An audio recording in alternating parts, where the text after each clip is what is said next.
Am I crazy? A lot of things in this VR industry just make me feel crazy daily. And Pimax is one of those things. I see people very excited about these marketing videos and streams they do, these launch events, and I look at it as a bunch of snake oil. Like, honestly, they have a track record and everything, but there's still devout followers that feel like Pimax is delivering the next generation of VR. And I know they do things that are very different, and maybe for some types of people, they are doing what you want to do. But for me, I look at everything they promise and never reach those promises on time, or the fact that they never do in general, and I can't take them seriously. So 2 days ago, I got to visit what Pimax is calling their Roadshow. They're showing off some of their newer announced products, and in some cases, launch products, to show people that they are real, and they're not fake, and they're full of features. Now, I don't want you to come in this video with any expectations. I don't want you to think that I hated every product I saw at the Pimax Roadshow, because that's not entirely true. But the idea that Pimax is going to deliver something with all the promises in their more recent marketing stunts is already far from the truth. So let's talk about the first product that they announced very recently. In fact, they're doing a Kickstarter right now for this product, and it's called the Pimax Portal. Um, it's very similar to Google Cardboard or Nintendo Labo. The idea is they have a Android tablet that they say has a high-end display and uses an XR2 chip and have cameras to do inside-out tracking if you place it in a holder. And the product exists. I just don't think it's a good one. In fact, I think the VR industry has pretty much agreed that these kind of slot-in tablets to meteor holders are just not. So many companies have tried it. Google has tried it. Samsung has tried it. Meta has tried it, and they've all since gave up on it because it's just not reliable.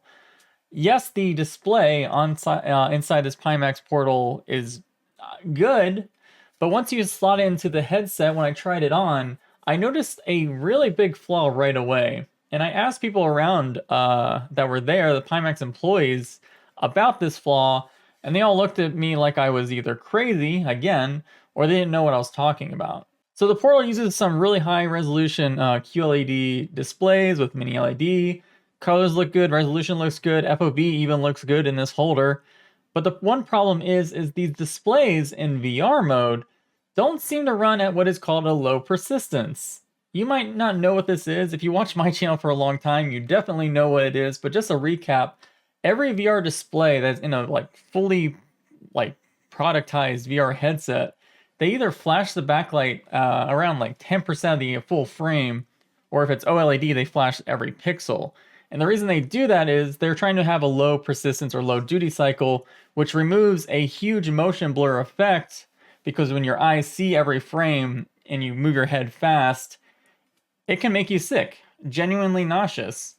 And when I tried the one demo they had for the Pimax Portal, which is basically they put you in this stationary canyon to look around, it looks nice, but I noticed it's super motion blur. So I knew, because the display was super bright during this demo, all these things were going on. They were definitely not doing the most important thing. That is probably the most standard thing that VR headsets have been doing even since 2012. So for me, that's already a non-starter. Again, I did ask people if this would have it, and no one knew what I was talking about. They were all like looking at me like I was speaking some mad science scheme or something, but the display definitely was not running in low persistence. And you might know already that for the Pimax Portal, they are not showing off any tracking of controllers. They're just putting you in this one demo. It looks nice. It shows off the FOV.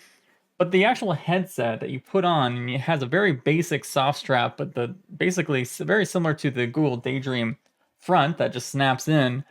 Super front heavy. I literally could not look around without holding on to the thing. If I don't hold on to it, it's gonna fall off, or it's just gonna droop down, and I'm not gonna be able to see anything. The thing just feels like a gimmick, just like Google Cardboard, Nintendo Labo, all those VR things that have been tried by larger companies than Pimax and failed. So I look at the product and I think, what is the market for this product? How are they going to make money on it? They're selling it at a pretty cheap cost, probably near cost to make them. I imagine the displays are definitely the most expensive part of the entire kit. The XR2 SoC is getting pretty old, and the costs are coming down for it. The idea, it seems like they want to make a plethora of accessories or build an ecosystem of accessories with third parties. and make money off software. But when I try this device and it's basically a non-starter in VR mode for me, and I really do believe most people, I don't think that's going to happen. So that brings me to their more higher end device that I think makes more sense, and it's what Pimax is known for. Pimax has been known for selling very high end, very large headsets that give great visuals and big FOV. So when they first did their big marketing push of what they call VR 3.0, they announced a headset called the 12K QLED. It was pretty much par for the course for Pimax, uses super wide displays to get a super wide FOV. They're using a new lens system, and that headset was not at the event because that headset is a quotedly 70% done. Still very early prototype. It must be early prototype because the Pimax Crystal, which they did have there, still felt like a prototype in general as well. So the Pimax Crystal was announced after the 12K QLED flagship, and they basically took away all the large things that Pimax was known for, the super wide FOV, and then they basically took the 12K QLED shell and put some kind of normalized FOV and other components inside of it. And I'm going to tell you right away, I thought the visuals were fantastic. That might shock you. Like, I think people expect me to just hate on things on Pimax just because they're Pimax, but really I was impressed with the visuals on the Pimax Crystal. They were using what is the larger FOV lens. They're doing a terrible gimmick. I complained about this to them, and I'm going to do the whole spiel to you as well. So the Pimax Crystal has two interchangeable lens systems that are included in the box. One is a large FOV that has like a normal pixels per degree over the entire spectrum. And then there's one where you can actually unscrew a screw and then magnetically pop out and pop in a smaller FOV, but a higher pixels per degree. Does a lot of detailing in the center of the lens system. It's a terrible idea in my opinion. While I did not try the higher pixels per degree version of the lens, I was trying the higher FOV and I thought the visuals were super clear. The resolution was great. They're basically using some BOE panels that are very similar to the ones being used in Vario Aero, except they add a bunch of mini LED backlights and a quantum LED, quantum dot layer, similar to Quest Pro. In fact, they even had Vario Aero and Quest Pro at the event to kind of do A and B testing. I did not have to really do that. I'm pretty well aware of what every VR system kind of looks like. And the Pimax Crystal looked really good visually. Again, it had a great resolution. It had beautiful colors due to quantum dots. In fact, I think quantum dots, if you're going to use an LCD in the high end, you need to use a quantum dot layer at this point because I think color is a higher value than the local dimming that a lot of these headsets say they have. I think local dimming is not amazingly beneficial for everything I've tried, and that includes Quest Pro and this new headset. A lot of people were saying the local dimming in the Pimax Crystal was amazing, but I was way more impressed with the quantum dot layer and the benefits that color adds to presence more than the kind of blooming mini LED backlight. But there was one notable issue with the visuals that I had during my demo. Because of the fact that the interchangeable lenses pop out and you have to pop one in as soon as you can, there's always a chance that dust and debris can fly in between the lenses and display, which might not sound like a big deal for any other display system, but lenses magnify the display quite a bit. So if any pubic hairs fall onto the in between that area, they're going to look like giant floaters in your eyes, no matter how tiny and thin those hairs are.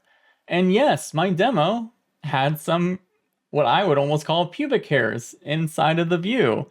And I mentioned it. I complained a lot about this gimmick. I think the majority of people are not going to be sacrificing FOV when it looks this good, this high resolution. Best display right now in a consumer-ready product.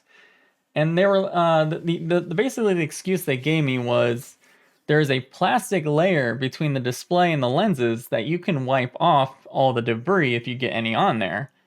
But all I can think of is the fact that you're probably going to add more debris while you're even trying to wipe it off. And apparently that plastic layer between the display and lenses is actually probably coated with a thin film because they told me that plastic layer was designed to be used with the Tobii eye tracking. It basically reflects the IR LED reflected by your eyes, and the cameras look at that plastic layer to decide where your eyes are. And again, I don't have any proof. I haven't talked to anyone at Tobii, but I guarantee there's some thin film coating on that plastic layer that if you start wiping it because there's hair or debris on it, you're going to be wiping off that layer, which will lower the quality of eye tracking. I feel very certain that is a thing that may happen if you had to deal with this. It just seems like a lot of wasted effort for a very small gimmick that gives very little gains when you really just want a out of the factory calibrated lens system with a very high-end headset. There was also one more issue after I did my demo and I left the building is I got a DM from someone who was also at the event that tried it after me, and they said that apparently the entire time I was using the crystal, they didn't even have the lens completely aligned correctly. So that whole time, even though I had really good visual experience, I didn't have any optical issues. It was pretty much the only Pimax headset I ever had a good visual time with. It was not aligned correctly. The own Pimax people could not align it correctly. Then I don't know how they expect regular consumers to as well. So I really think they should just cancel that gimmick, have the higher FOV just standard, and just have it calibrated perfectly out of the box, out of the factory. It seems useless. The main reason apparently they're doing it is they want, again, third parties to make their own lens systems for this thing. I don't think it's going to happen, honestly. I don't think the volumes are there. I don't think the benefits are there for third parties to want to make custom lens systems that pop into this thing that, again, may cause more issues than give you benefits. Now, I got to also try out some of the other things with the crystal. Let me, I know I talked a lot already, but let me tell you the demos that they did give me to kind of give me an idea of what visuals I was able to see. So they're mostly using it with sim like you know, like HODIS and like very high-end simulation flight sim setups. So they were doing like DCS, the space flight game, Elite Dangerous, I believe. And those look good. Again, they look very good. Everything on the panel was super clear. This is a headset right now that only simmers can use. Only simmers. And the main reason why only simmers can use this headset right now, if they were to get one delivered at some point within the next couple months, is because they let me do something that not many other people got to try. And I'm very thankful. They definitely did not want to give me the opportunity to try this, but they actually let me try the 60 wave tracking with the controllers. So the controllers are very similar to the Quest 2 controllers. They use the reference designs from Qualcomm, and they also use the reference tracking kit from Qualcomm. Now, I've been told many times from industry friends that the actual reference software for tracking by Qualcomm is god-awful. Like literally, worst on the market. So any company that chooses to use Qualcomm's tracking kit is just going to have bad tracking themselves. And the Pimax, they did confirm to me that they were using Qualcomm's tracking kit. And they're using like what they called, I believe, was the 7th version of it. It is worse than Windows Mixed Reality. It is. It's just, it's terrible. They say they're going to fix it one day. They might. But I think at the current stance, you literally can only use this headset if you use HODIS, keyboard, mouse, or one day when they release the actual Lighthouse tracking faceplate that you can connect it with Lighthouse. You might wonder why they didn't just use Lighthouse to begin with like their previous products. And they gave me the reason that they can't really rely on Valve to become as mass market as they really want. They said that Valve doesn't sell Lighthouses, controllers. They won't let Pimax sell Lighthouses or controllers to anyone. It's just been difficult for Pimax to work with Valve is basically the kind of concept I've been giving. So they decided to partner with Qualcomm to have the base tracking kit and everything where they can sell globally. And that does make sense. I just think the current stance, again, if you're not a simmer, you're not going to be able to use this headset for many VR things as of what I've tried. And that's why it's kind of weird. They call this product launch. They did a whole launch event, I believe last month, saying that they're going to be shipping this thing. Everything's ready. But it's a prototype. It really was a prototype. And it was the latest prototype they had because apparently about a week ago, people who were trying the crystal had issues with the visuals and like the focal point and everything. And they did fix that. They said they fixed it, and I didn't have any issues during my demo. So they do fix things fast, but it definitely does not feel like a finished product. And just like other Pimax products, they are going to iterate it over time. So if you do happen to get one early, there might be some hardware revisions that completely change the product. They've done that with the AKX. They've done it with many products. You're always buying basically prototypes at that time from Pimax. The last demo I did try with the Pimax was really just the Steam VR Home. Again, that was when I had the controllers in my hand. I tried to move them around, track with them. They are worse right now than Windows Mixed Reality. They say it will get better. Again, they say it will get better. But right now, it's not good. Worse than Windows Mixed Reality. Worse than HP Reverb G2. But I was really happy that I got to actually travel around Steam VR Home, because that was really where I got to see like all the environments I use normally for testing headsets. I love using Steam VR as sort of a benchmark for colors, brightness, visuals, and it looked amazing. If this product came out with Lighthouse day one, I could imagine myself using it a lot. Maybe not for like VR chat all the time, because I feel the headset is very large, very bulky and heavy. It was to the point where I was trying to grab something in Steam VR Home and bring it up to my face, and I slapped myself in the head because of how protruding the headset is compared to headsets I'm used to. And that was one thing I did ask, is like, headsets are getting smaller, thinner, pancake lenses, and you guys are kind of still sticking with the big thing. Even though you're not doing the super wide display yet, the 12K QLED is not ready, but the Pimax is still basically around that kind of range of size. And they said, well, they just think that the trade-offs for these smaller headsets are just not worth it. They want to continue doing things that no one else are doing.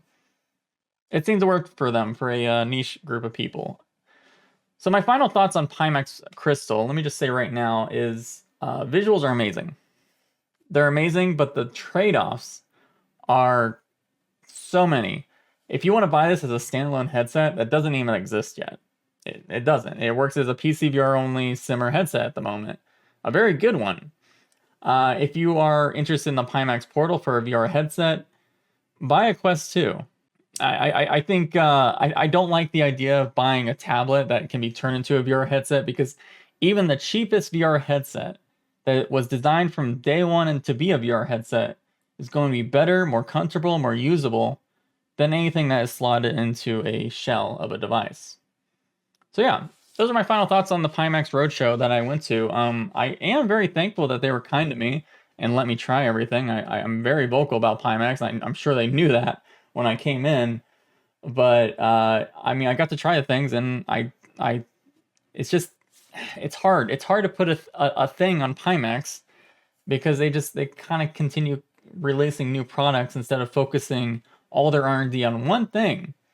The Pimax Crystal could genuinely be an amazing device, but it's going to take a very long time, I think, before it actually reaches that amazing device quality.